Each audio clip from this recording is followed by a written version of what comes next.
stepped in to try to do something about it.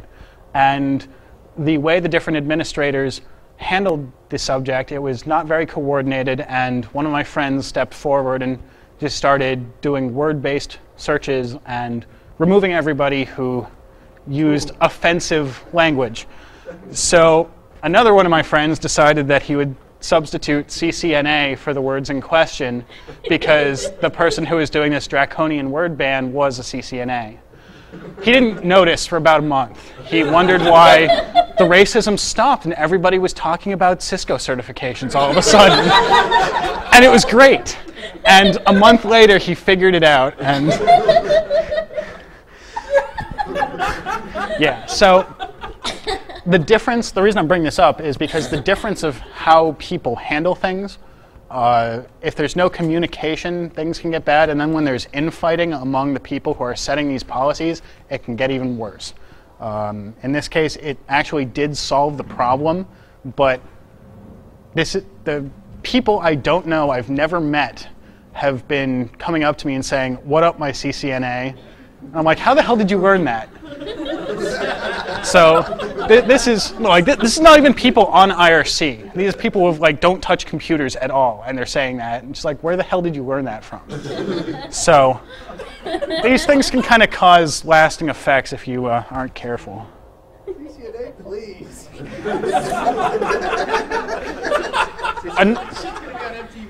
Another problem. I ran a server. Its name was Ptolemea. It's true. So I had this server that I was running. It was linked up to 2600net. It was on our SDSL at the Hacker Halfway House. And because of the involvement with 2600net and because of my name being attached to it, they targeted my personal servers as well as the 2600net IRC servers. And we got hit by a SYN flood. Good old standard SYN flood. The ISP we were using was either incompetent or just didn't care about us. So they refused to do any filtering on their end.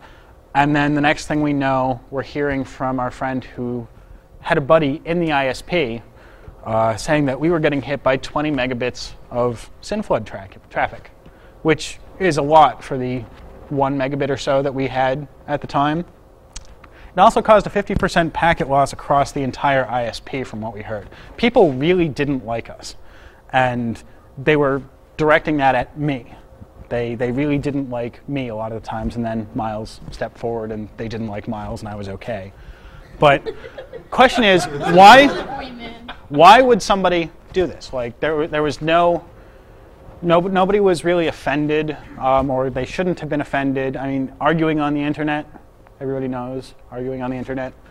Why would somebody launch an attack, 20 megabits of traffic for quite an extended period of time against this insignificant IRC server?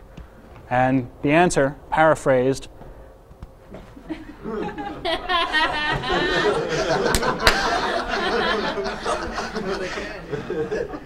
yeah, that was not word for word. I think the actual answer he gave was a little less legible. So the basic response was, your services are insecure because I can knock them offline. You don't believe me, so I'm just going to knock you offline. And there's really nothing you can do to block this kind of attack unless you sink millions and millions of dollars into these DDoS mitigation boxes or get a colo that actually cares about you and has reasonable bandwidth. Not that much money, but it takes a significant more amount of money and time and energy and effort and caring than we all had. And so we said, yeah, we know we can't block against this because it's a project run by volunteers. We're paying for the equipment. We're paying for the bandwidth. What do you want us to do? And they didn't offer any constructive advice. They just said, I'm just going to keep DDoSing you because I can. So what to do in this situation? Organizational structure needs to be clear from the beginning. You need to acknowledge your technological limitations. And in this case, the DDoS attacks, there's nothing you can do about them. And you have to be upfront about this. And if somebody insists on proving this to you, even though it's something you already know, you need to take other measures to stop it, whether those are talking to the ISP, talking to law enforcement, Some sort of non-technological solution needs to fix this problem. And being the point man for these kinds of problems, this isn't the job of a network admin. It's not the job of somebody who is a computer security expert. It's the job of a politician. You need to be careful what you say. You need to be careful of what you do, because it's not a technical problem. And a lot of people don't realize this.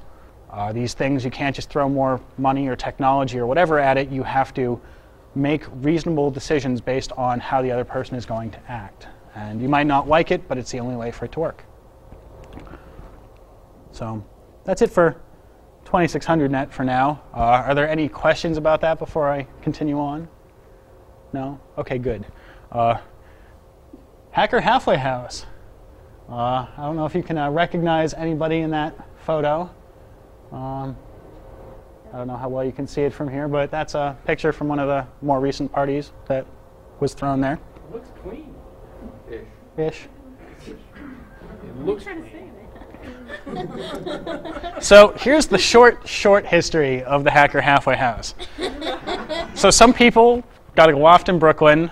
They all, for the most part, used computers. They did stuff on computers. They went on IRC a lot. They threw a bunch of parties. A lot of people showed up to the parties. A lot of people at these parties caused problems.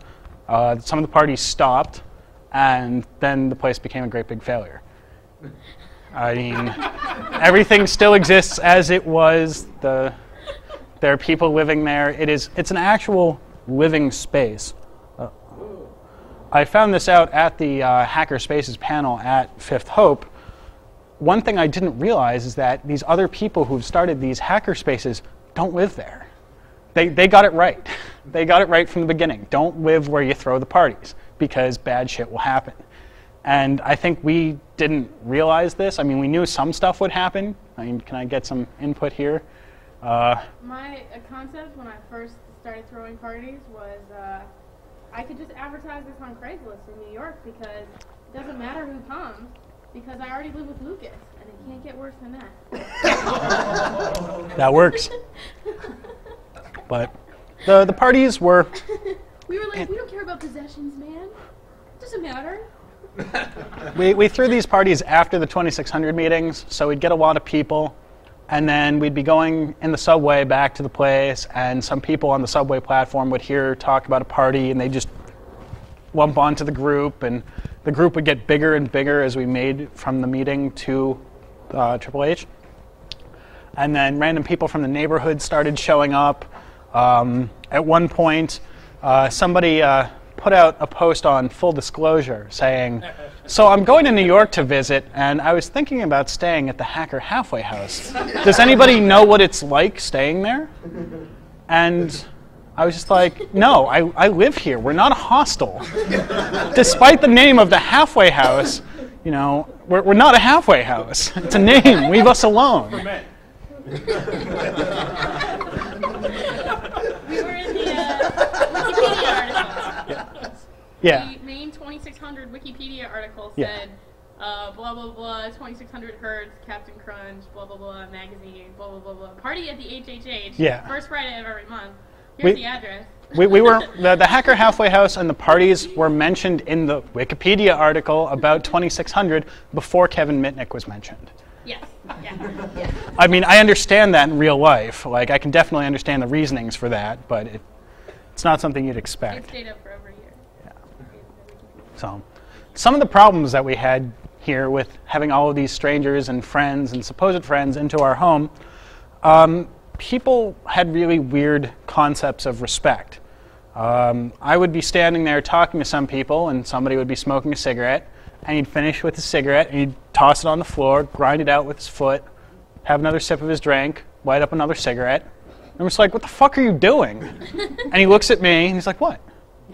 What? And I'm like, there's an ashtray right there.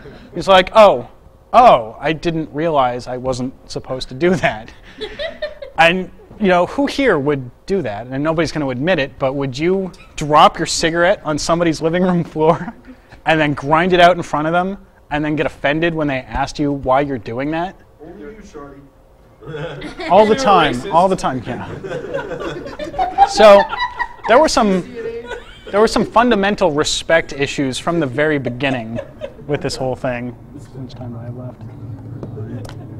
So more respect issues. People stole stuff.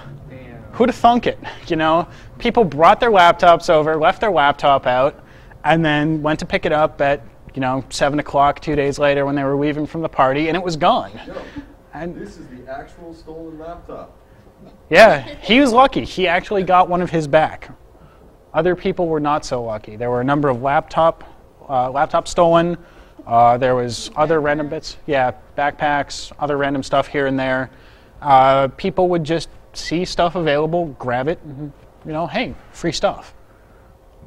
And I was kind of surprised at the very least, because usually when you go into somebody's home and drink for free and, stay for much longer than you're welcome there, you have at least a shred of respect of don't take their stuff or don't take other guests' stuff. But no, apparently that's not the case.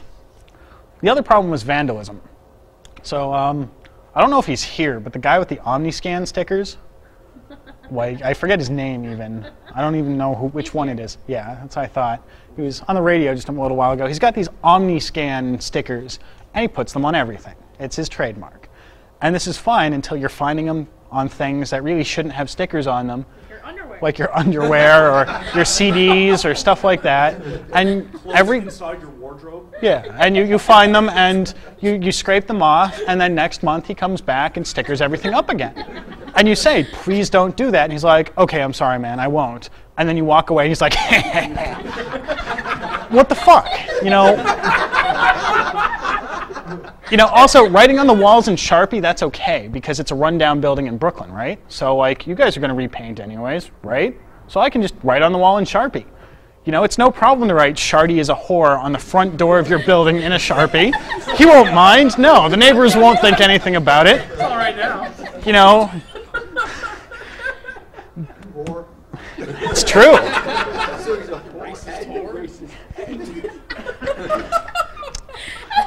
But it gets worse. Yeah. One of my friends drove down from New Hampshire, and she had bought a brand new car 3 weeks before. And somebody at one of these parties thought it would be a good idea to take a can of latex wall paint that was sitting in the hallway of our building and pour it down her windshield into her engine, and did more than $5,000 of damage to her 3-week-old car. And nobody knows who did it. If I find out who, I will fucking break their legs, unless they admit it to me and give me an explanation for why they did it, in which case I will just... Break their coat. No, I will just help Sam work the appropriate legal paperwork along. I know. I don't really mean it. I'm a very nonviolent person. I just talk a lot of shit. But yeah, so somebody, the vandalism at the parties was not small-scale, random, drunken shit. It was mostly that, but some people did serious amounts of damage to people's property when there was no reason to do so. We're guessing the only reason that her car was targeted was because it was brand new and shiny. And we know that more than likely, 99% sure, it was somebody from our party, because the can of paint used came from not too far outside of our apartment in the building. So nobody knows what happened, but somebody was doing some real serious damage. This is more than just stickers on walls, ha ha ha, you got OmniScanned. This was real.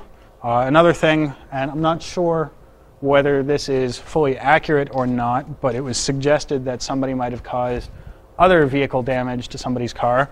The quote that was used was either his brake lines were cut or Brooklyn has indigenous metal-eating chipmunks, one or the other. I can't verify that, but it was something that was brought up, and given the time that it happened, I really wouldn't be surprised. So, problems. The weird part is these were our friends. These were the monthly New York City 2600 after parties, where it was mostly people we knew, friends of friends, friends of friends of friends, but all people who had some direct tie to the community, whatever you want to call the community, whether it's 2600 or the New York City hacker scene or these people that like to drink in Brooklyn. This was